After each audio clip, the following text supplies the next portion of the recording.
لبیک لبیک لبیک یا رسول اللہ صلی اللہ علیہ وآلہ وسلم۔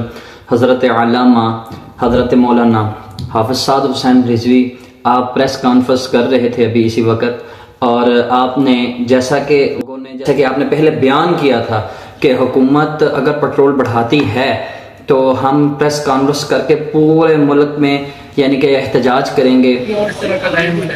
ہم ہر وہ کام کریں گے جس سے قوم کو فائدہ حاصل ہو۔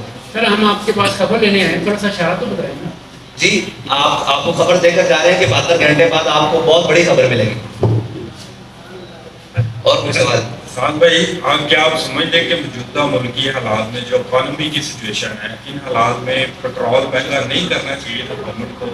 تو جیسا کہ ابھی پریس کانفرنس چل رہی ہے تو حافظ سعد حسین رضوی نے اعلان کر دیا ہے کہ 72 گھنٹے کو حکومت کو ٹائم دے دیا ہے، انہوں نے ٹائم دیا ہے کہ اس پٹرول کی قیمتوں کو کم کر دیں۔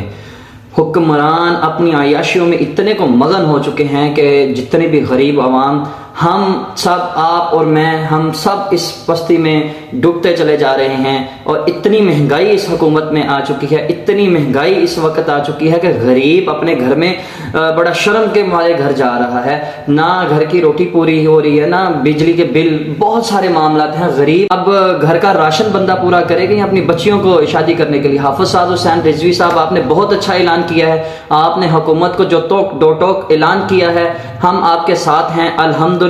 تحریک لبیک پاکستان انشاءاللہ العزیز ہم آپ کے ساتھ ہیں، یعنی کہ موقع ملے گا ہم انشاءاللہ العزیز، ہم کیا، ہمارے دوست کیا، ہمارے بچے کیا، انشاءاللہ العزیز ہم تحریک لبیک کے ساتھ کھڑے ہیں۔ لبیک لبیک لبیک یا رسول اللہ صلی اللہ علیہ وسلم۔